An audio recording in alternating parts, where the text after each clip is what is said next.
Good morning all. So today we are going to discuss about Bureau of Indian Standard.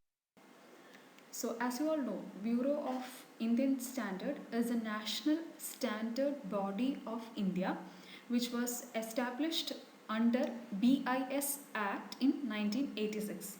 So mainly this act was formed by the Ministry of Consumer Affairs, Food and Public Distribution, Government of India.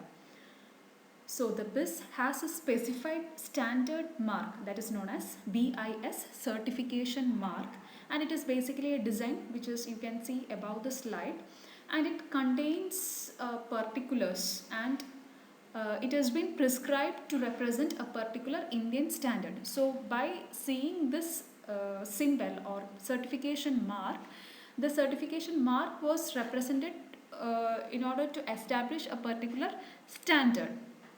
And this certification mark was earlier known as ISI mark or Indian Standard Institution Certification mark, and it was proposed under Certification Mark Act in 1952, and later it was recognized as ISI mark under BIS Act. So this act is based on the concept of self-quality assurance certification system. It mainly depends upon the quality of the product that which we are marketing. So if this BIS mark or ISI mark is there in a product, it means that product is having a certain standard which has to be marketed in the Indian market.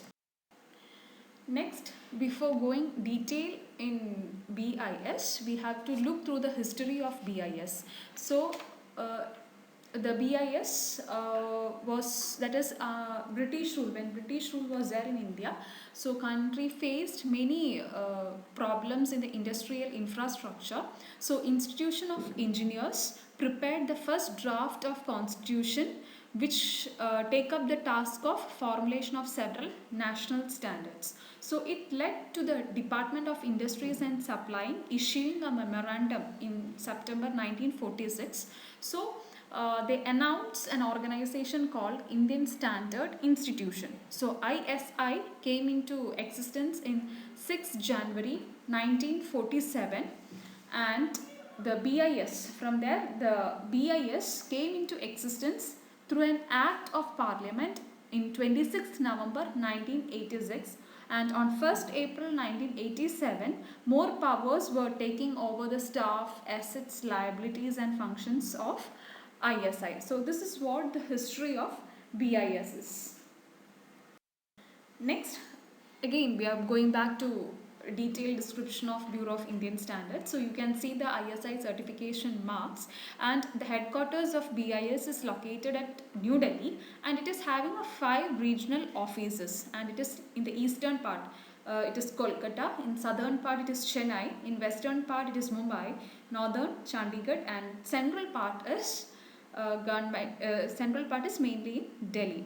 So BIS, the National Standard Body of India, was established with the task of formulating national standards in various technology.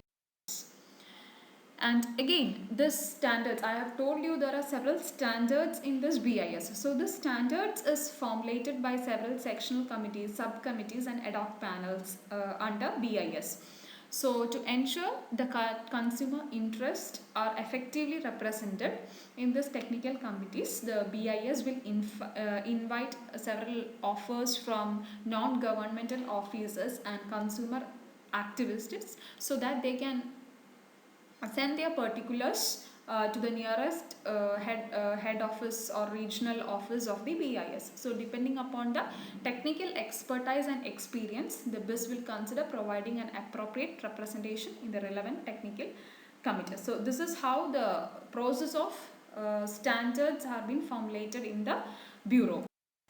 And the Bureau is having a power to constitute several committees under advisory committee, and it also includes certification advisory committee can be formulated, standard advisory committee, laboratory advisory committee, planning and development advisory.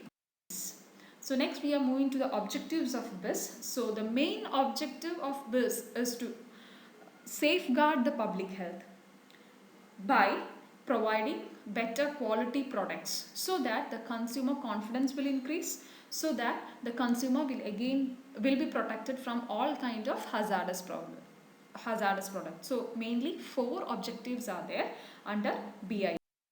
Now the activities of BIS include standard formulations. I have told you based on the subcommittees, advices from the subcommittees ad hoc panel, several standards will be formulated. So that standard formulation itself is one of the activity of BIS. Then certification programs like hallmarking, product certifications, quality management, health safety, etc. Then besides this, it is also having an international activities. That is, BIS is a member of there's a member in International Organization for Standardization, so it is one of the member in that, and it is also a member in Council Board of International Electrotechnical Commission, that is where all the electrical equipments are coming. So this is also a member of all these organizations. Then other than this certification international activities, it also gives a training services, consumer affairs and standardizations. Again, regarding the license, the government of India, I have told you, one of the main objective is considering the public health, their safety, security, infrastructure. So they have enforced a mandatory certification on various products through orders issued from time to time under various acts.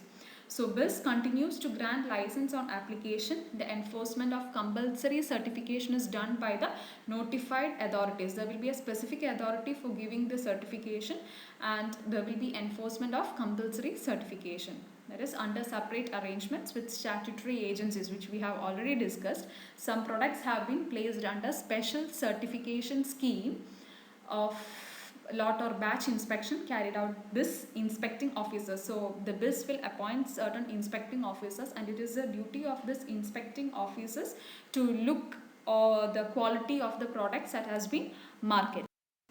So these are the, now you can see several areas where the certification has to be done compulsory, that is mainly in textiles, woods, leather products, cement, agriculture, testing instruments, etc., etc. So these are the main important areas where the certification has to be done.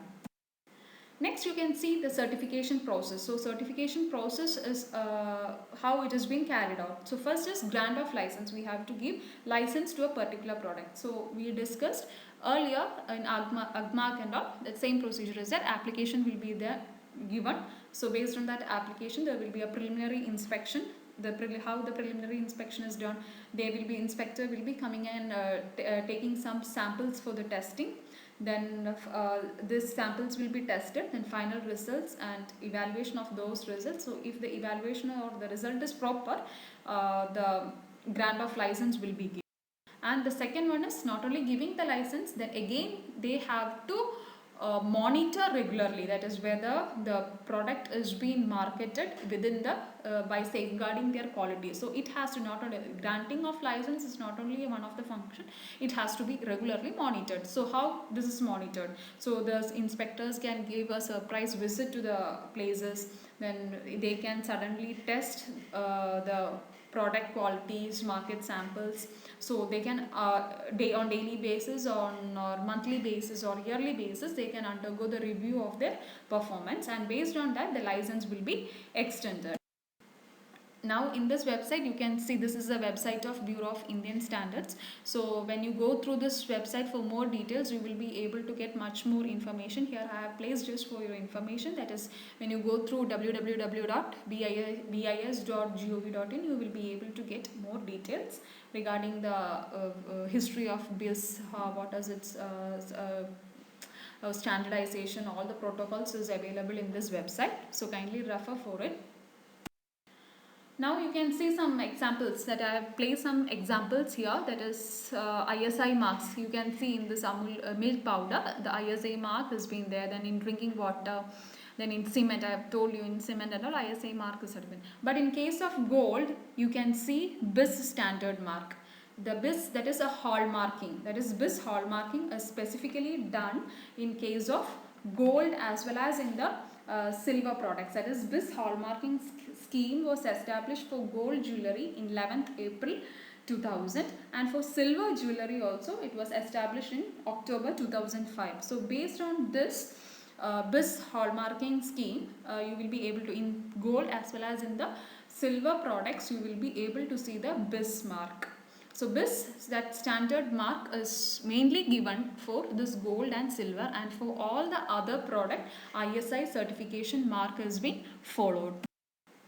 Now you can see some list of the products that where the ISI certification is compulsory. These are, you can just see some the list of products. I have just enclosed some list of. So as I told you, the milk powder, whether it is any standard grade or extra grade, so all this it certification mark. Then rather than that, the automobile vehicles, all those need the ISI certification mark. And for gold and silver, it requires BIS. So that's all regarding the BIS. Thank you.